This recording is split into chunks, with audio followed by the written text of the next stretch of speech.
This is the first of a month of the CRC Beit Midrash. And the idea was to really do Jewish learning through a classical Jewish pedagogical approach. So each of the different rabbis at CRC, or four of the five of us, are going to take a week. And the approach is pretty simple. We'll have an introduction where we'll explain the sort of core idea that we're going to cover today. I'll introduce some texts to everyone, and then we're going to send you all off into breakout rooms, or if you've got someone physically next to you that you want to study with, that's great too. Or you could do a combination of those two things, but whatever works for you. For 20, 25 minutes of really tearing apart these texts. And the hope is really that you tear them apart and that you disagree with each other, and that through disagreement, you start figuring out where you land in relation to these texts. One of the things we're going to ask is that you study them for the values conversations that are happening underneath, rather than necessarily just for the things that are on the surface, if that makes sense. So we'll do that, and then we will come back together for a discussion. Shiur is the classical word for it, sort of a discussion lecture kind of thing, where we'll hopefully create a narrative with all of these texts. But as I'm hoping everyone will see, when you have that discussion with texts that you have already personally studied and torn apart, you come to the conversation with some ownership already. And it becomes a different sort of experience. So anyhow, you all are the beta testers for the CRC version of this today.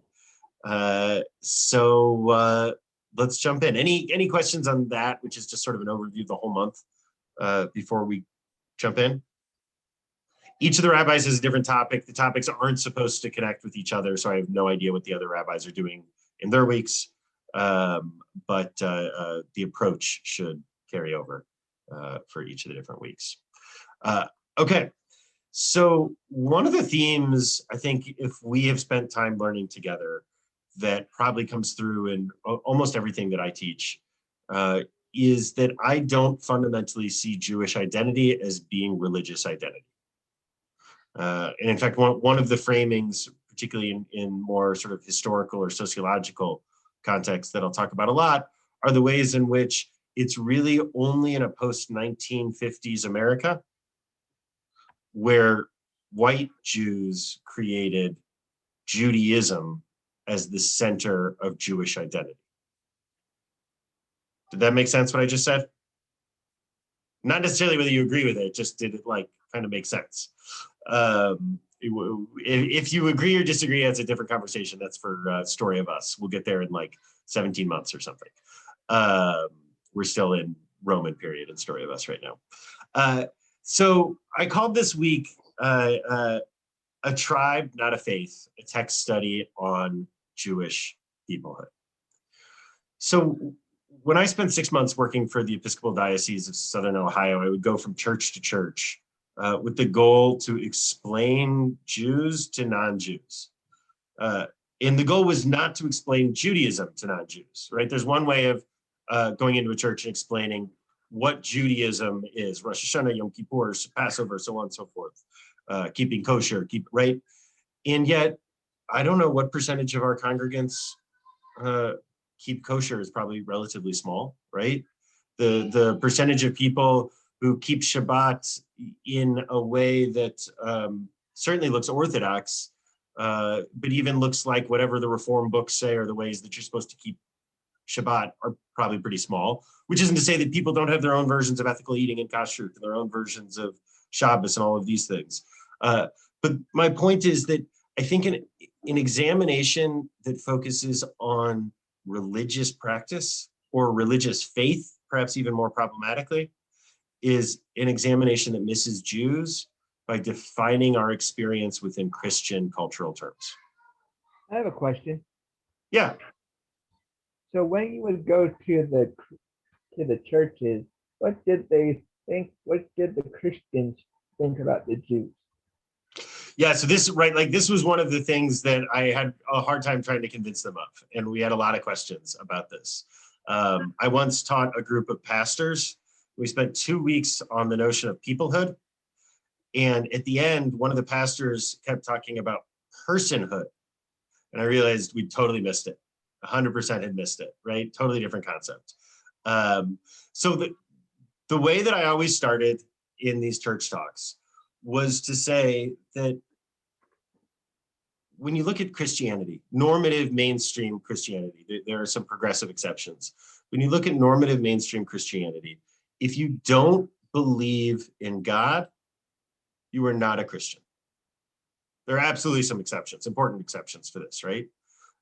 In fact, one of the things I discovered in the Episcopal Church is they'd be like, "Whoa," which was how I knew I found my people there in the Christian world. But even there, it was still something that you would put in other language, right? It wasn't something that you would ever put in I language to show you sort of the poo-poo-poo of it, right? It's certainly true in the vast majority of Muslim spaces, where to not believe in God means you're not a Muslim, right? The way you become a Muslim is through a declaration of faith. And yet, descriptively, entirely descriptively, belief or not belief in the existence of a deity has no impact on your Jewishness. From the most Haredi ultra-Orthodox to the most humanist version of Judaism that exists, whether or not you believe in God has no impact on whether or not you are Jewish. Okay, any thoughts on that? Is that crazy or controversial or anything to anyone here? Great.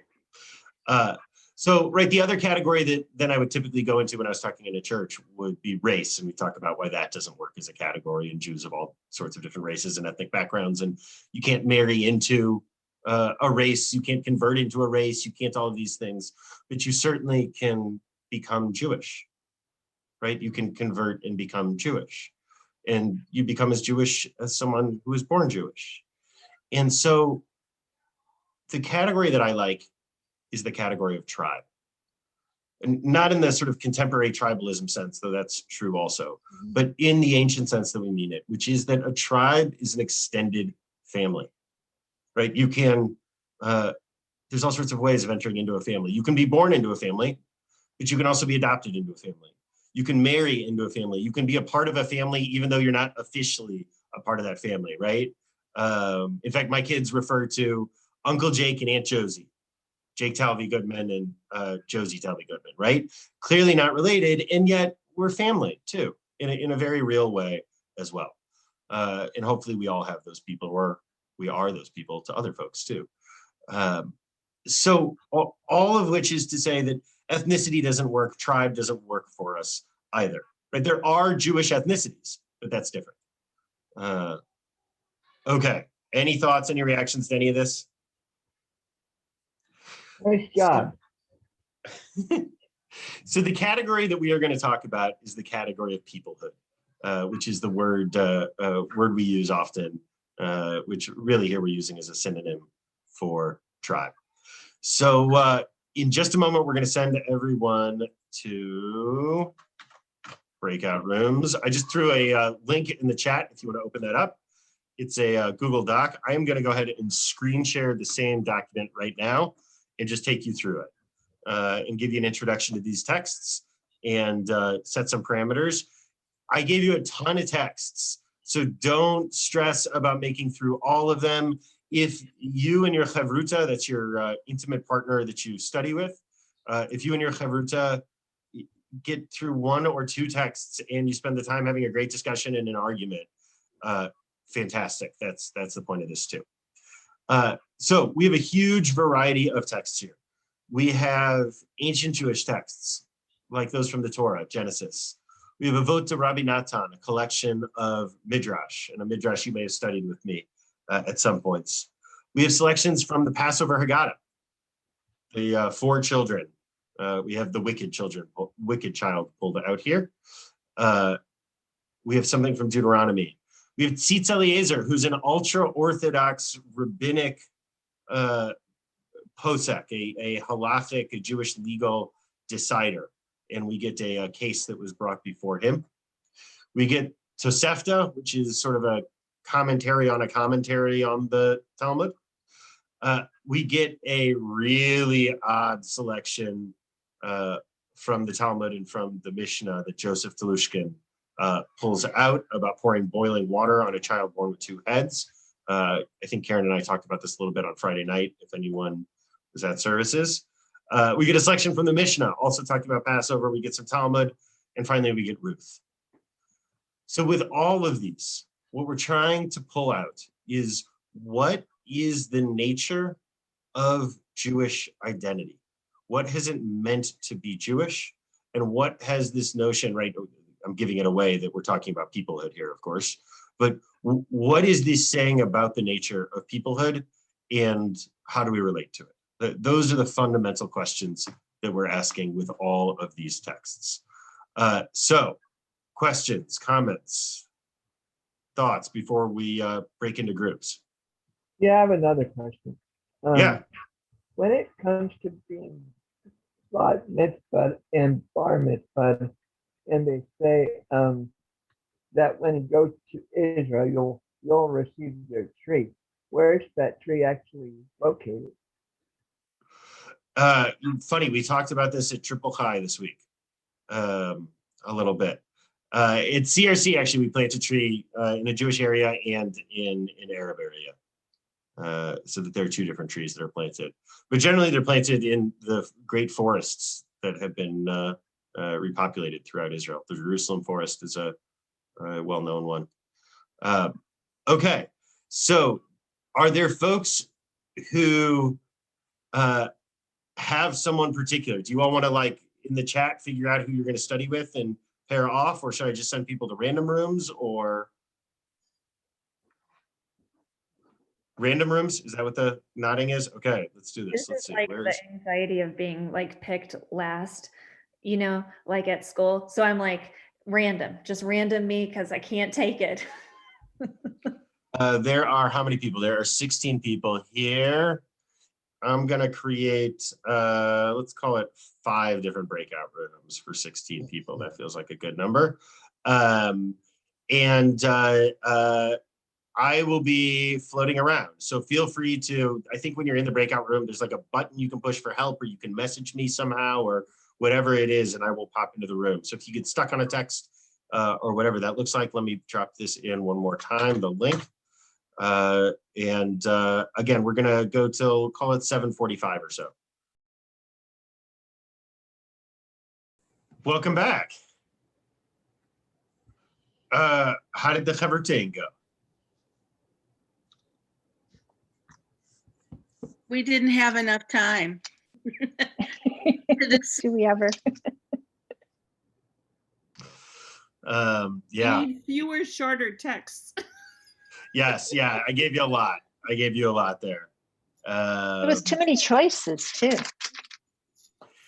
When I've talked That's a lot the about Jewish Hartman. thing. I've talked a lot about Hartman in Jerusalem, where I go and study, and they'll usually give us a packet, and we have about 3.5 hours of Chavruta time for an hour and a half shiur at the end. So we're doing the condensed version here. Okay, welcome back together.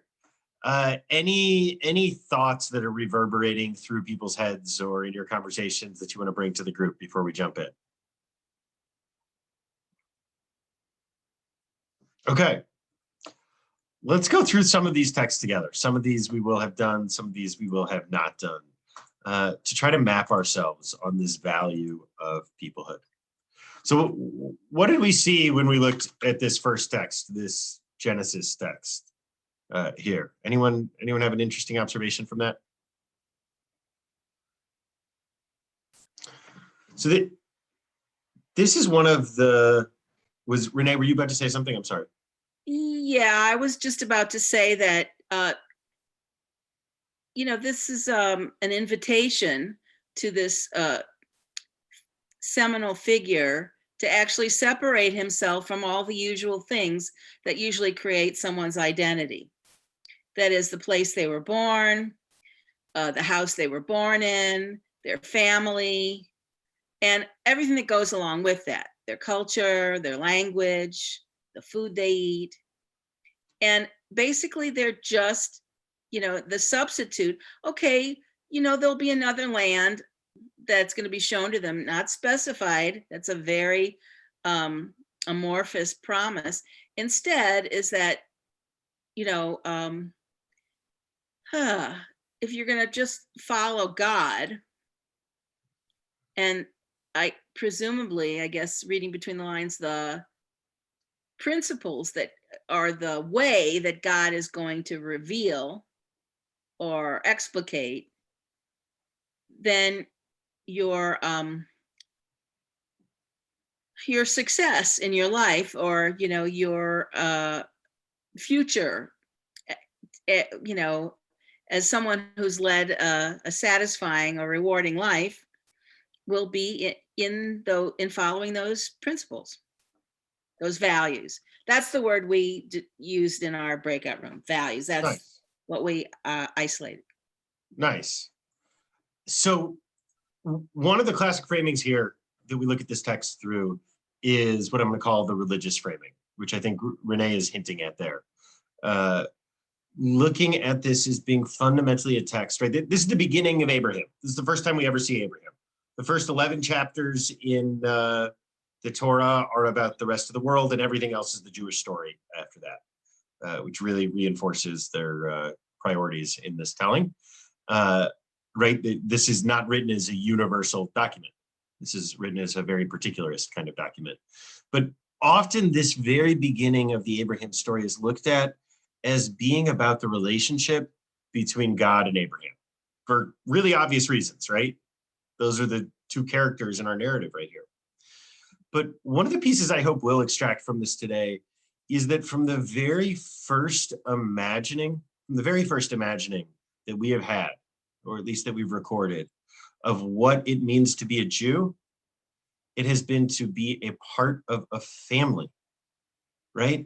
You don't become a Jew, you don't become a part of this club, a part of this project. Maybe that's the word here to describe what's happening in this relationship with Abraham and the divine.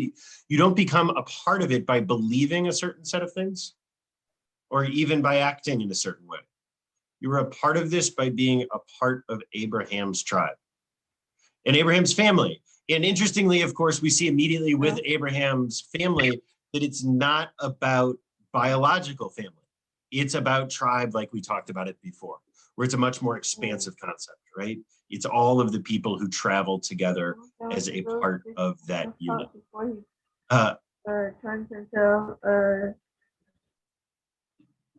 Okay. Any thoughts on that? Any questions on that? Is that a different way of looking at this text? Did anyone look at that text this way? Marion's nodding her head. Okay. So I put this next to this Avot to Rabbi Natan text on purpose. Who made it through the Avot to Rabbi Natan text? This next one, the long one. Oh, most people. Okay. This is a radical text. I don't know how radical it is actually came out, but this is a radical text. When you look back at the story of when the 10 Commandments, when the Torah is given to Moses in the book of Exodus, and some of us have studied this together because I love this text so much. When Moses comes down from the mountain, right, this is the scene from the 10 Commandments or from History of the World Part 1. That's really my image of it, the Mel Brooks version of the telling, 15 Commandments. Right, Moses comes down from the mountain and destroys the tablets. What's the emotion being processed there? Anger, I saw Renee say, right? Something hot, frustration. Frustration. If you're putting a color on it, I always think of it as sort of a red kind of color to his emotion there. Guan, were you about to say something? No. I was going to say anger, but somebody beat me to it. Yeah. So, right, we have this action that Moses takes that clearly is not premeditated, right? He comes down, he sees the awfulness that he encounters at the base of the mountain, and he destroys the tablets of the commandments.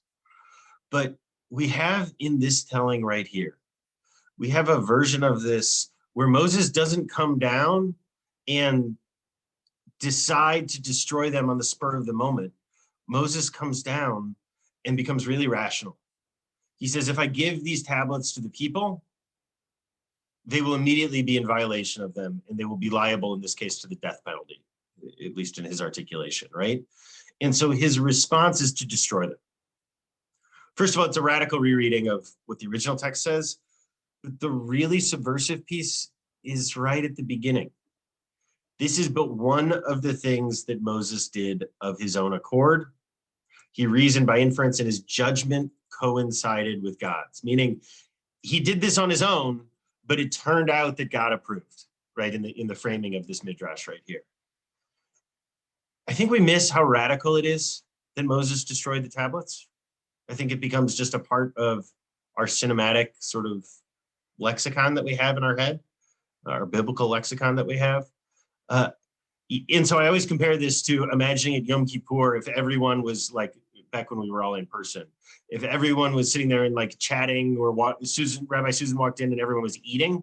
And in response to seeing everyone eating, she took the Torah out from the ark, she removed it, and she destroyed the Torah on the middle of the bima. Right? It's radical. Even hearing it that way, it makes me a little uncomfortable. I don't know about the rest of you, right? Because there's this tradition that if a Torah even touches the ground, you're supposed to fast. Is it 40 days that you fast? Is that right? A confession time. When I had the Torah in my house for my bar mitzvah, it accidentally touched the ground and I didn't tell anyone. In this house, actually. So, yeah. Anyhow, yeah, right. So if that's how radical it is for a Torah to touch the ground, if that's how problematic it is for a Torah to touch the ground, the idea that Moses took the 10 commandments, right, within the telling of this story written by God's hand, and destroyed them, and didn't just destroy them in a moment of passion and anger, right? This wasn't second degree tablet destruction. It was first degree tablet destruction. It was premeditated in this new telling. And so what makes it so subversive is that it turns out that God also wanted this to happen, which is to say that in this midrash, people and the preservation of peoplehood is always more important than the preservation of the Torah. That there are certain things that the Torah must be destroyed for, and that itself as a concept is Torah. Okay, did that make sense? So is it fair to say, if Moses didn't destroy the tablets, God would have put something in his way maybe to make him stumble and trip and break them? Certainly within the articulation of this midrash, right? But this midrash is a real rewriting of the story as we would find it in Exodus. Yeah. Other thoughts here? This is like an ancient version of like people over things. Yeah. Like these things that would immediately, put your people in, so these people are more important than this thing or these things. Absolutely. I want to expand on the idea of things here too, and suggest that the idea of the tablets of the commandments is actually ideology or ideas or doctrine or law or an expansive concept of that. Yeah. So like a thing doesn't have to be like a physical thing, but it the idea that this thing maybe represents and whether it's actually holdable or not. And yeah. And that it's a Jewish concept that people are more important than Jewish concepts. Yeah, Marian. I think I'm speaking for the three of us when I say we kind of liked it because it fleshed out, it gave a reason for why Moses was so angry and confused. That feeling that, well, if he doesn't give it to them, it's like if they don't know the law, they can't be guilty of breaking it. And so it kind of padded out that whole idea of his anger. So these 3 dots here, I left out a whole chunk in this because there's a later addition to this midrash by later rabbis who were so uncomfortable with this earlier rabbinic midrash. They're so uncomfortable with the idea that Moses would destroy these tablets that they say, there's this whole insertion that all of the letters magically got off and left the tablets before he destroyed them. I leave that out because while it's historically and literarily interesting, it's clearly an attempt to undermine the midrash itself. We read this like we didn't read that all together as one chunk. We read each individually. And when we read it individually, it struck me, I interpreted more of, I said it was almost like a way to, I tripped off the fact that it made it seem like it was like a justification to make it seem like everything that Moses did, he did in lockstep, or that his actions were always in lockstep with the Most High's actions. So I was like, it was almost a way of mythologizing. Moses, And, yeah. yeah. Yep. So, Yeah, that's it too. But then it takes on a different term when you read it. I guess you should, when you read the whole thing all together, then it spins it. It kind of gives it a different, a different tone. It's also I could have done a better job of providing context up here, but in its broader context, this is part of a set of 3 stories of times when Moses acted on his own, but turned out that it coincided with God's. We only read one of those 3, even though our introduction up here talks about all 3, which gets a little confusing too. Okay, let's keep going, unless there are other thoughts on this text. Well, I was just going to comment that for all my life, it was like up until tonight, it's like my reaction to Moses, dude, what in the hell are you doing? What are you thinking about? Why would you do what God just gave you? Destroy it in front of everybody. And this makes sense. I love this teaching. I've studied this teaching with a group of Orthodox rabbis in a discussion about interfaith relationships.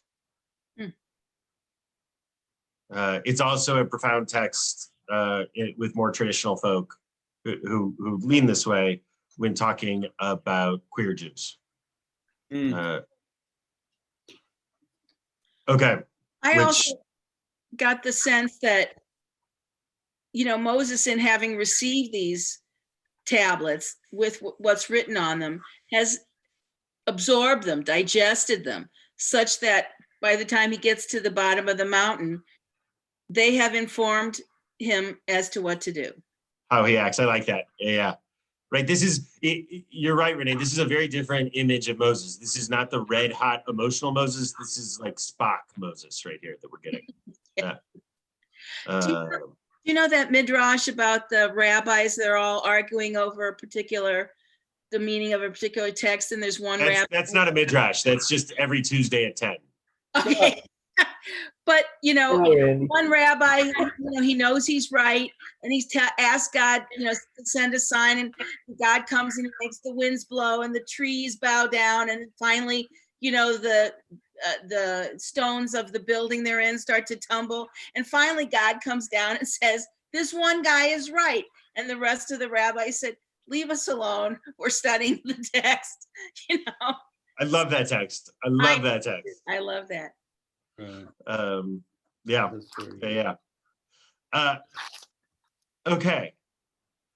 The wicked child at Pesach. What is the fundamental avera that the 4 children are set up? Right. By the way, just as a reminder, during Passover, there's this section you come to in the Haggadah, the 4 children. At least in our house, it was always like a big deal who got assigned each one. Right. There's the wise child and the simple child and the we always enjoyed assigning those out. So what's going on here with the wicked child? What is the fundamental avera? What's the fundamental transgression of the wicked child? Separating himself from the community. Yeah. From the community. It's not someone during Passover who eats bread, right? It's not someone who doesn't believe in God. It's someone who separates themselves out and says that I am not a part of this. One of the frames that I often will offer when talking about this sort of identity is, why is it that most Jews broadly agree that if someone starts believing that Jesus was the Messiah, they are no longer Jewish? I don't want to get that into it. I don't mean that in a technical term. About identity, but it puts them outside the bounds of Jewish community generally. Lots of exceptions to this, and this is changing also, I think, as a boundary line. But The same is very much not true of Jews who, you know, become Buddhists, for instance, right? In fact, we've got a whole name for them, Jew-boos. And then there's Boo Jews, right? Like, are you a Jew-boo or a Boo Jew? It's a real thing, right? I definitely had my flirtations with Jew-booism, but right, like that is not a transgression of tribal boundaries. And to me, this has always been about the fact that sorry, my phone is ringing, and if I like can see it, I'm like a golden retriever with the squirrel outside. Right, we have huge, let me frame this a little differently. We have huge theological range, or a huge range of theological heresy that's acceptable within Judaism, right? You can be a Reformed Jew, you can be an absolute humanist Jew, and still be seen as Jewish by our ultra-Orthodox brethren. You can be a Chabadnik who believes that the last Rabbi, Schneerson, was the Messiah, that he died, and that he's coming back again, and no one denies that you're Jewish. I have relatives who won't count a Chabadnik and a minion. They'll count me, but not a Chabadnik. But no one's denying that that Chabadnik is Jewish. So just descriptively, there's a huge range of acceptable theological heresy. It's maybe not even heresy when you have that level of a range, right? But that's allowed within Judaism. So why is it that you can believe that Schneerson was the Messiah and died and is coming back, but you can't believe that Jesus was? And I think the real answer is that it's tribal, not theological. That for most of the last 2,000 years, most of the times Jews have encountered Christians, Christianity has been the weaponized theology of our persecutors and our genociders and our ethnic cleansers and our so on and so forth, which is to say that becoming Christian for most of the last 1,500 years absolutely did mean that you were abandoning the Jewish people in favor of the group that was our primary persecutor. I'm not sure that means the same thing in the United States today, right? Though we are inheritors certainly of the ideas and of the trauma involved in this. All of which is to say that it's not theological, that it is like this Pesach Haggadah example of the wicked child. Fundamentally, the transgression, I think, that happens there is a sense that someone has stopped being a part of us, not that they started believing something, which something about that belief is inherently beyond bounds. Okay, thoughts on that? Comments, questions, ideas, reactions? I mean, so essentially, I see what you're saying, but really it could be about the belief, because that belief belongs to the other tribe. So I guess no matter which way you cut it, it's saying the same thing though.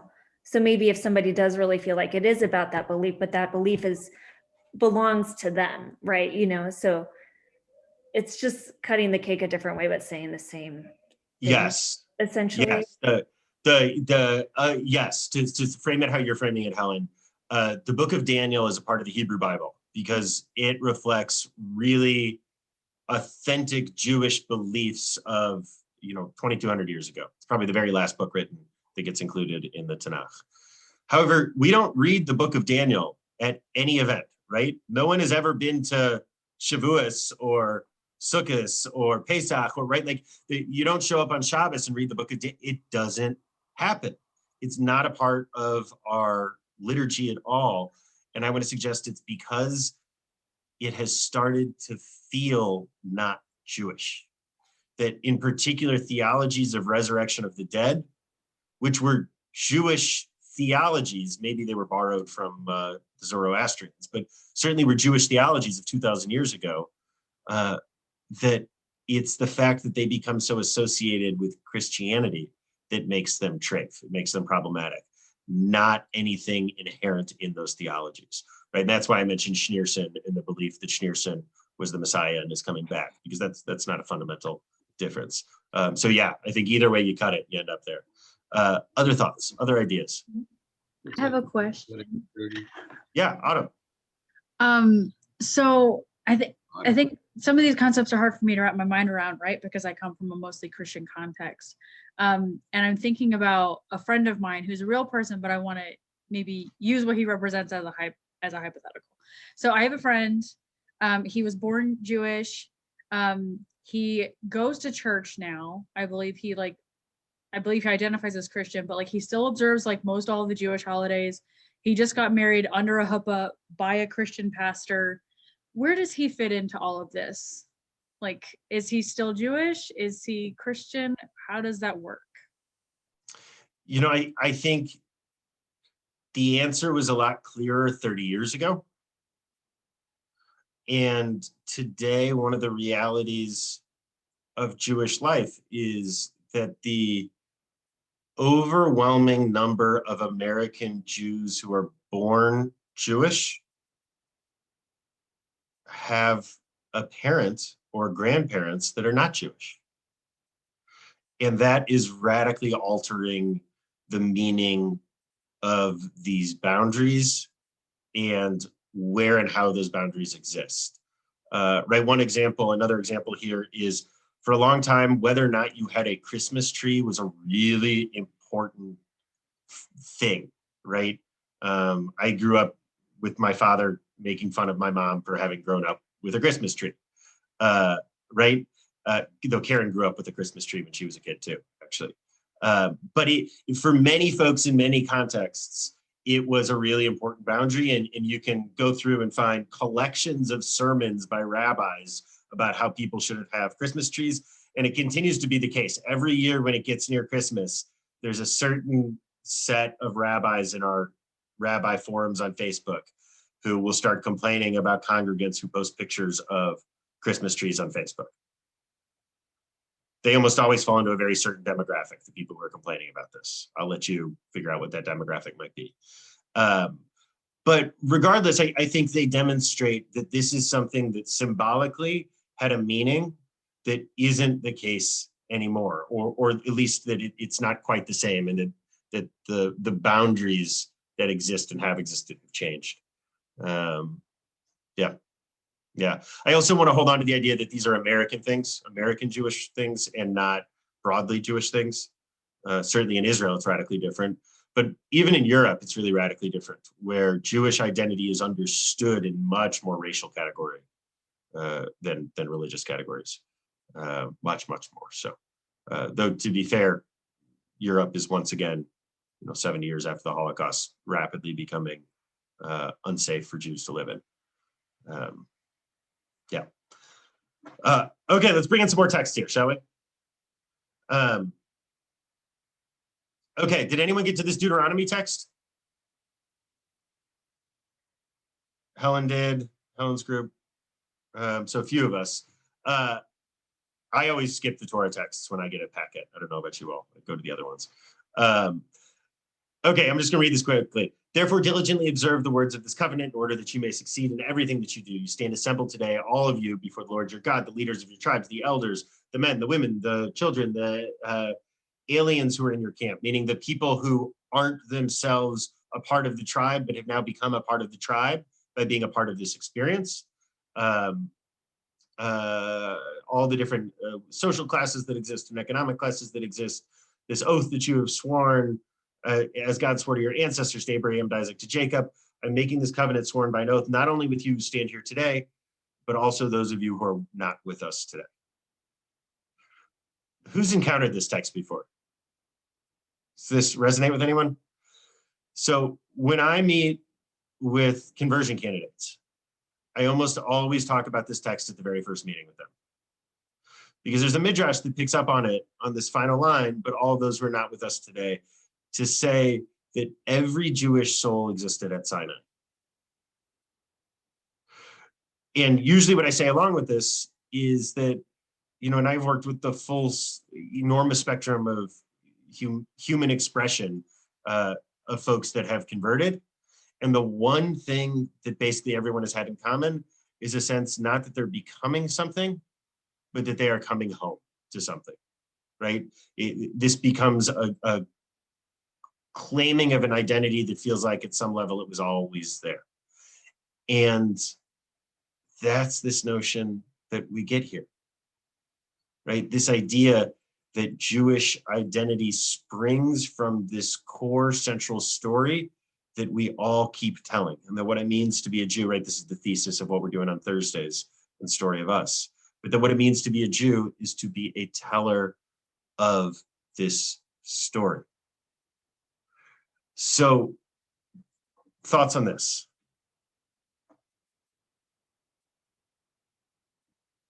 Okay, let's bring that into conversation then with the Tzitz Eliezer. Who got to this text? No one? Oh, great. We'll read it together. Is there someone who wants to unmute themselves and read this? I'll read it. I can't. Go ahead. Okay. The case came before me regarding a woman, the daughter of Jewish parents who submitted a request to the courts to allow her to return to the fold of Judaism. So just a reminder, this was the text from the ultra-Orthodox rabbi in England. So there's going to be pieces of this we're not going to like. I'm just warning you. Yeah. In front of the court, she explained that she had converted to Christianity in the Anglican Church as a result of wanting to marry someone who belonged to the Anglican religion. Now she expresses complete remorse over her actions. It is obvious and simple that according to Jewish law, a Jew is in no way capable of freeing themselves from the bonds of the Torah and severing the ties and the roots of their connection to their people. A Jew's fundamental connection to the Jewish people is founded on the fact that they were born to Jewish parents, or as a ger, convert. It is therefore a central principle of our religion and our holy Torah that no one from the offspring of Jacob can escape from it, whether voluntarily or involuntarily. Against their will, a Jew remains a Jew, connected to the religion of Moshe, with no recourse to free themselves from it. It is therefore simple and clear that the conversion to a different religion of this woman who wants to return to Judaism is something that never happened. She never left the framework of Judaism, neither religiously or nationally, and her returning is like a daughter returning to her mother. Okay, let's first talk about some of the problematics here. Namely that we get used to, in our postmodern world, thinking of identity, at least certain identities, as being malleable and as being about the individual's choice. Does that make sense? Right? It's how I personally identify matters.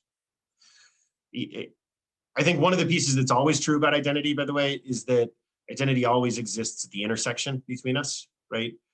There is how you perceive me and identify me, and there's how I perceive me and how I identify me, and identity exists at the negotiation between those two places. This is not how the Tzitz Eliezer understands identity, particularly Jewish identity, right? He understands Jewish identity as being essential, meaning that it is essential about you. It's not something that you can choose or take off or get rid of or convert away. So that's one of the problematics here. But first, any reactions, any thoughts on this text, any, whether intellectual or emotional reactions? Well, I wonder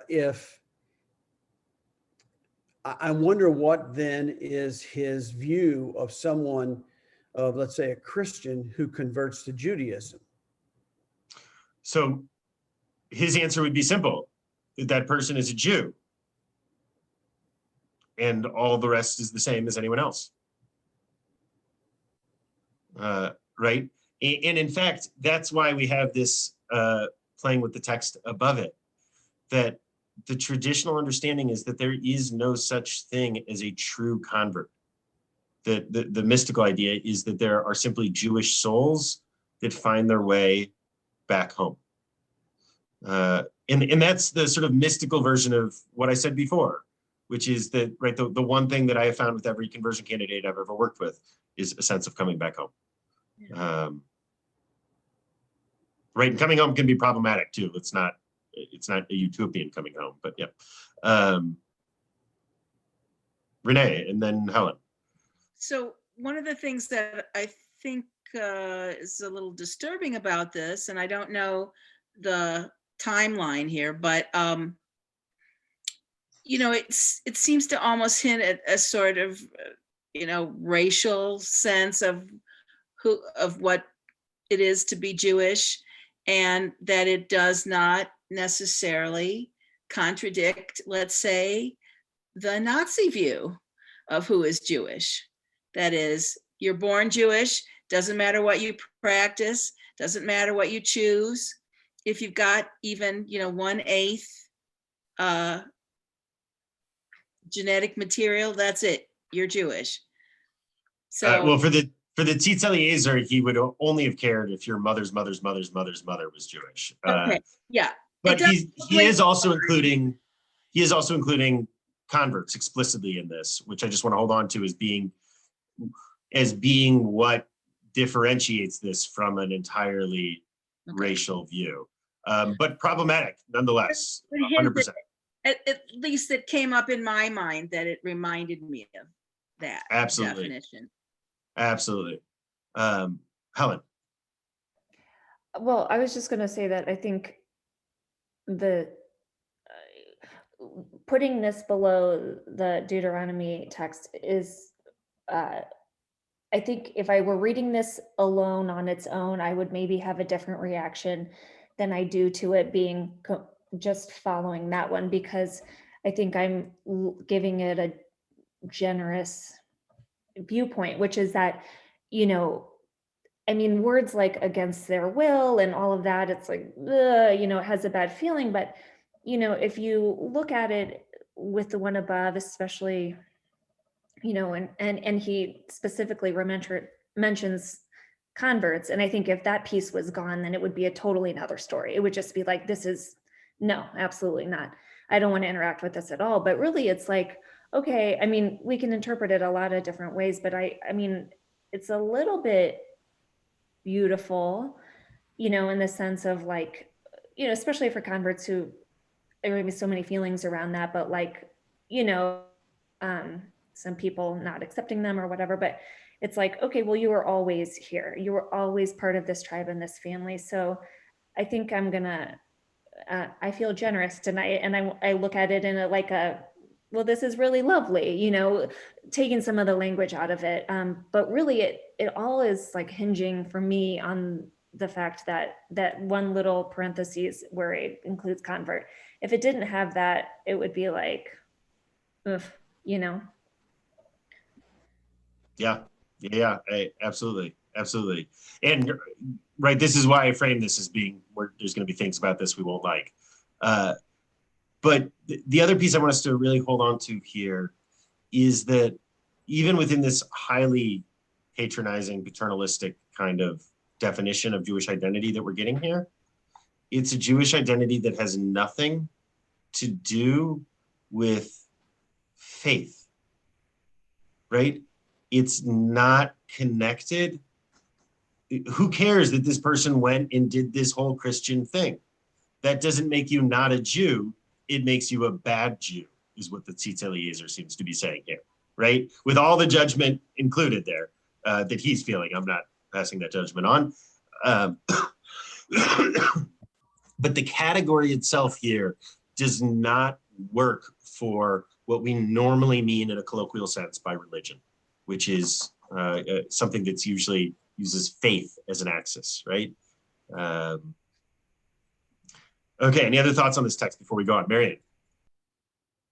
I hadn't thought about it until this discussion, but now that we're having the discussion, this is upsetting to me. I have a high school acquaintance who took religious orders as a nun. But more than that, there's another woman with whom I taught. And it's a long story, but I suddenly realized who she had been. She's 2 years younger than me in high school. And when I realized, she came to me and asked me not to talk about it. And her reason was that she had left being Jewish. And she had run into such discomfort and such dislike that she asked me not to tell anybody about how she had been in one of our classmates. or to even bring it up. And so now I'm reading this and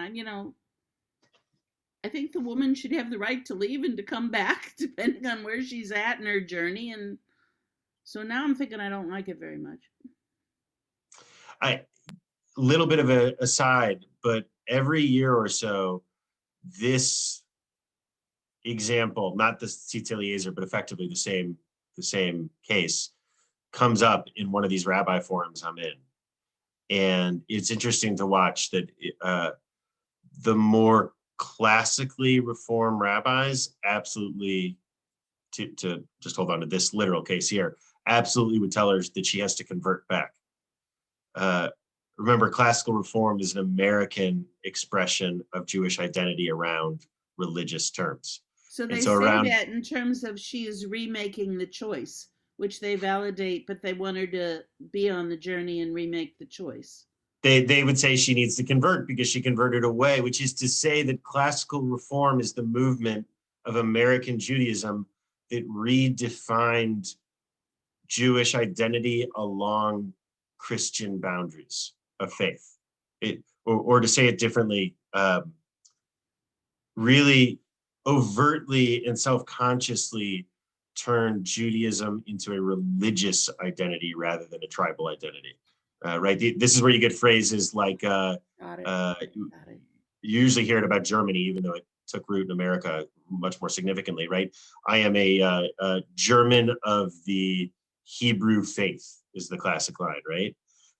If you've heard that before, with the idea being it was an attempt to remove the tribal component from Jewish identity, or as a sort of religious studies language would put it, to try to take Judaism and have it no longer be a ethno religion and instead a universal religion, which is generally the categories, though they don't mean ethno in quite the same way that we mean ethnicity. So yeah, thank you, Marion. Okay. Any other thoughts before we keep going? I have a Autumn. thought. So this passage here, it reminds me of this, the news story from like a couple months ago of Douglas Emhoff's daughter, Ella Emhoff. Yeah. So there's this website that I follow, Hey Alma, which is like Jewish young adult cute stuff. And they did this article on Ella Emhoff, like looking so cute at the inauguration with like her curls and stuff like that. And the main tone of the article was like, here's this, Ashkenazi Jewish young woman like rocking her curls. How awesome. And then Ella Emhoff, like all these people were like, yes, this, this Jewish representation. And then Ella Emhoff like wrote back and was like, hey, I don't identify as Jewish. And the whole comment section like blew up. Like all of these people who were so offended, they were just like, I think they felt betrayed and they were putting those feelings on her. And it was just like this whole thing. And I was just like watching this because all of this is new to me. This whole passage reminds me of that so much. There were so many people that were saying like, you don't get to say you're not Jewish, it's in you. And it was just like it was a whole thing. So this reminded me of that. Totally. Thank you, Autumn. It didn't exist when we did it, but I taught a class where I talked about 5 different expressions of American Jewish identity, which I categorized as liberal and engaged, liberal in worldview and engaged in the Jewish community, fundamentalist and engaged, meaning generally part of the Orthodox world, right? But engaged. Israeli American, which is at this point, there's 100,000 of them. They are their own expression of American Jewish identity, very clearly. Unengaged, but self-identified, 4th category. Most of those folks are liberal, and most of those folks are known by the people in the liberal and engaged, right? Like my brother falls into that category and lots of other people, folks who self-identify, but also very much are not engaged with the broader Jewish community. And the 5th category that we talked about were those folks that the Jewish community labels as Jewish, but they themselves do not view themselves as Jewish. So yeah, this great example. Thanks, Autumn. Okay, let me check on our time. Where are we at? We're right at 8:30, which is theoretically supposed to be the end of this, but we okay to keep going? Anyone who needs to jump off, jump off. We're gonna skip this Tosefta Yevamot here talks about Beit Shammai and Beit Hillel, the two great movements of Judaism 2,000 years ago, the Reform and the Orthodox back then. And one of the things is they disagreed over fundamental ideas of Jewish identity, and yet they still married each other, meaning they still saw each other as being fundamentally a part of the same tribe. Okay, this Telushkin piece. Did anyone read this? Did anyone get to it? Oh, it's wild. Will someone read it for us?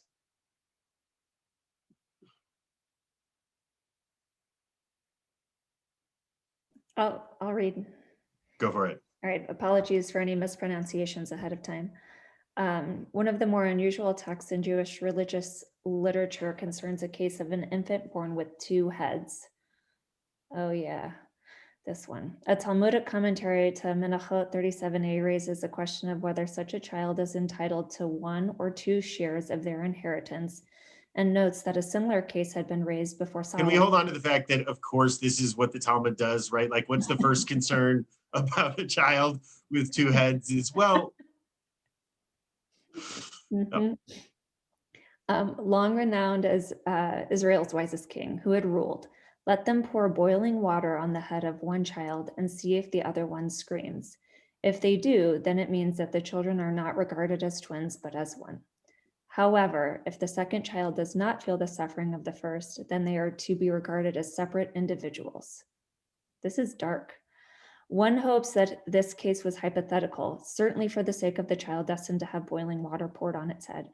Nonetheless, the late Rabbi Joseph Vayer Soloveitchik of blessed memory argued that the implications of this case are not hypothetical at all. In his essay Kol Dodi Dofek, My Beloved's Voice Calls to Me, he writes, if boiling water is poured on the head of a Moroccan Jew, the prim and proper Jew in Paris and London must scream, and by feeling the pain, they are loyal to the nation. Oh. Okay. So I have such a memory of the JCC in Buenos Aires being blown up. Do other people remember that? Or it felt like in the 90s and early 2000s, every time a bus would blow up in Israel, it would like, I would feel every single one. I don't know that I feel the same way. I don't, right? Sometimes maybe I've changed, maybe the meaning's changed, but there's a point here, right? And it's again, this is attempting to be a descriptive text, not a prescriptive one, or at least that's how we're using it. Right, that it illustrates something when we scream or when we don't scream, and whether we're a part of one whole or whether we are two separate things. Right, this is one of the questions about the 40% of the Jewish world in North America and the 40% of the Jewish world in Israel. Are we part of one whole where we feel each other's pain, or have we more and more become part of two different beings, cousins maybe? Okay, thoughts on this text or this idea? Does this resonate with anyone? It does with me. I guess because being a person of color in America, it's like it's kind of weird how to describe it, but up until relatively recently, it was like you're part of like one huge community, and regardless of where you grow up in America, for that matter, there's very little chance that, or at least up until recently, there would be very little chance if I traveled somewhere else and encountered other African Americans that they would feel other to me. So what happens to one, or what happens to us, tends to resonate with me, and I would say it resonates with a lot of us. Kind of like similar to what you were talking about when you would encounter things and when you hear about bombings and different tragedies around the world, like even the most recent thing with Lag Bomer with the people who lost their life there. So yeah, I definitely get that. That's definitely a I would say, I guess in some ways, like a tribal way to look at things. And when your tribe doesn't experience life that way, that's a problem. That's a serious sign of disconnect between, whatever two groups you're talking about. So. Nice. I have I pulled this out of a shiur, I don't know how you really translate that, a lesson, idea, where I present 5 different models of relationship with Israel. And I've taught it in all sorts of different groups. And then I make everyone vote which model they feel most connected to. One of them is a model where we see these 2 communities really going separate ways, cousins. One of them is a model where they're reinforcing shared values, right? The shared values of America and Israel. I think that feels more difficult today for many of us. One of them is a model where Israel is always at the center of Jewish identity and everything else is apart from Israel, right? Anyhow, I would make people go around and vote, and I've taught this in all sorts of different settings. And pretty much every time I teach it at a federation event, I get a lot of people who really resonate with this. Which those of you who are familiar with Jewish federations will, I think, get that they're often a place that is brought together by a sense of, the generous way I would say, a shared future and a shared community. The less generous way would be to say that many Jewish federations, anti-Semitism is often the thing that is their best tool to bring people together, and their best tool often to raise money. Different issue, but related, and personalities sort of seem drawn to that there. Okay, any other thoughts on this text before we, let's see, which will be our last one. We'll end with Ruth. We'll have a cleansing end with Ruth here. Someone want to read this?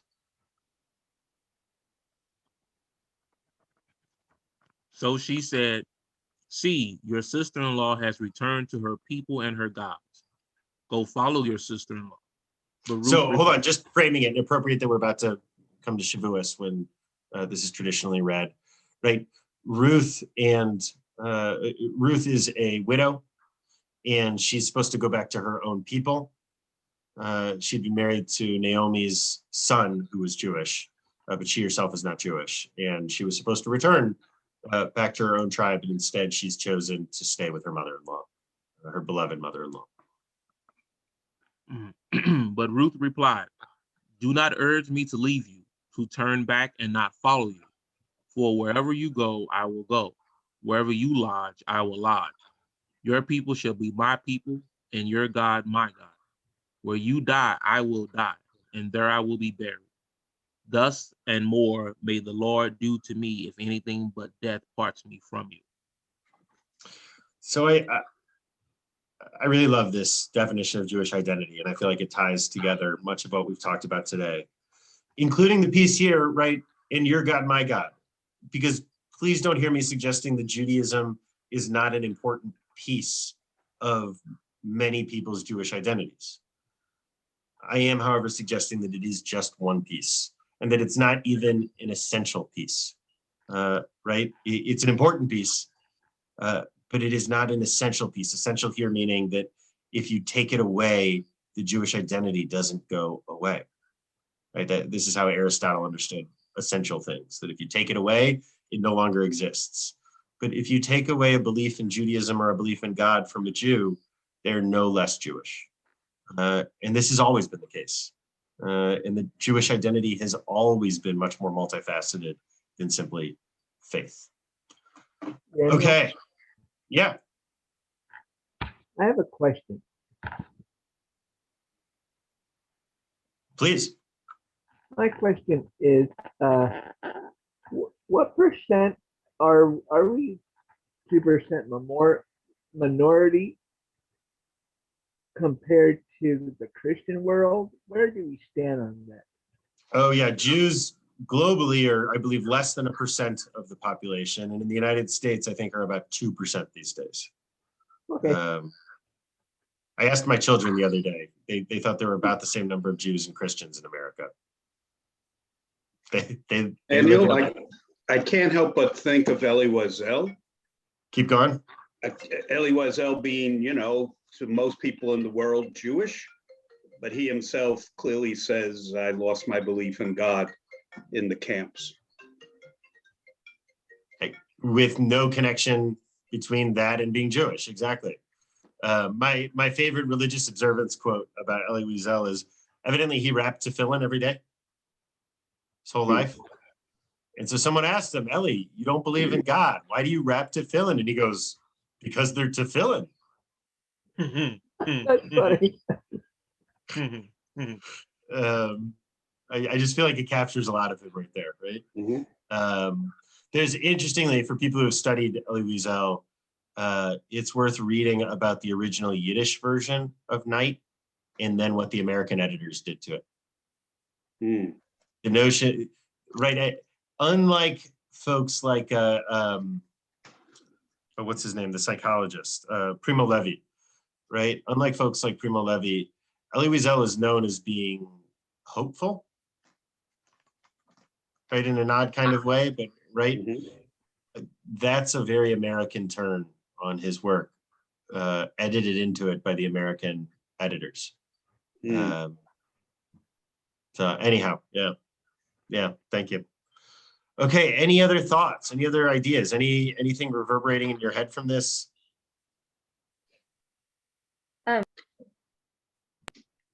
You muted yourself. Yep. Sorry.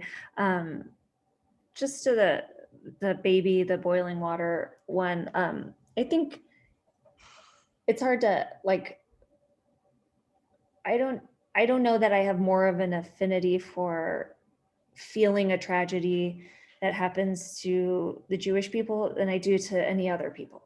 Like I wouldn't, it's hard to say that it's more or less than, like just because I might not be part of a community, like the Lag BaOmer thing that was brought up, that was a human tragedy. People lost loved ones, people, I think the only thing I read that really resonated with me, like as a Jewish person specifically, was that, there were reports of people audibly hearing people reciting the Shema. That is like what hit me as a Jewish person. But other than that, it really was just like, this is a human tragedy. People lost loved ones, so yeah, that's all. I totally feel you. I actually, my response to it was I wanted to feel it more personally than I did, actually. But my guess is that we all feel the tragedies of our family members more intimately than we do of strangers. And I think broadly the concept, at least that I extract from this, is that, and that one of the ways that we see and understand the depth of connection with someone is when tragedy happens. Whether we feel or don't feel, or when we feel, it shines a light, I think, on what was there rather than creating what was there. And is also really problematic too. Like, hold on to the problematics of this, right? I think back up to 9/11, for instance, in the ways that we rallied around the flag as a nation in moments like that. Yeah, Marian. I hesitate to bring this up, but I mentioned it in my group. One place where you feel it is when a Jew does something you're really ashamed of. Bernie Madoff. Bernie Madoff, and recently Harvey, whatever his name is. And what, isn't there a traditional Jewish term? I remember my parents was, oh no. And that, I related to that almost more when something happens, like the bombing, I relate more as just a general human being. It's when it's something just shameful that I'm like, oh, and I don't know what to call that, but that's when it rings true for my. The phrase, by the way, is Yimach Shemo. May their name be erased. So, right, like when you talk about someone of a blessed memory, this is the exact opposite. You talk of someone, and literally just like You would say, my grandmother, Lucille, Zichrona Livracha. Instead, you would say like, Shelley Zimmerman, Yamach Shemo. May his name be erased. Yeah. Actually, Marion, the email you sent me, did you see my response? The argument we got, Marion listened to a lecture by an HUC professor. The argument we got over was actually over Shelley Zimmerman, the former president of HUC, who there was a huge letter that came out recently showing that he had engaged in a pattern of abuse and harassment and assault and statutory rape of a 16-year-old girl. And I very much am on team Yamach Shemo. Like, his name needs to come down, his picture needs to come down. From HUC, it needs to be gone. It needs to be, and that was the discussion there. We were on opposite sides of that. But yeah, Renee. Okay, so this whole idea, not that I didn't have a vague sense of this before, but now I'm really like floundering in this sense that this whole issue of identity is never going to be completely resolved, and that I'm not completely sure that I'm on your wavelength, and the kind of things I, came up with in my breakout group were not the sort of things that have been said subsequently. And so I guess what I'm left with is the conversation, that we're all in the conversation, and that's what's important. I'm with you on that. Right, and that is the thesis of what we do on Thursdays, which is that fundamentally what it means to be a Jew is to be engaged in telling this story.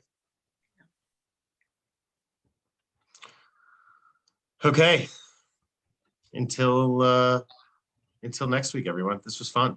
I have no idea what the other topics will be, but it'll be the same modality is the idea. So have a wonderful evening. See y'all soon. Thank you. See you later.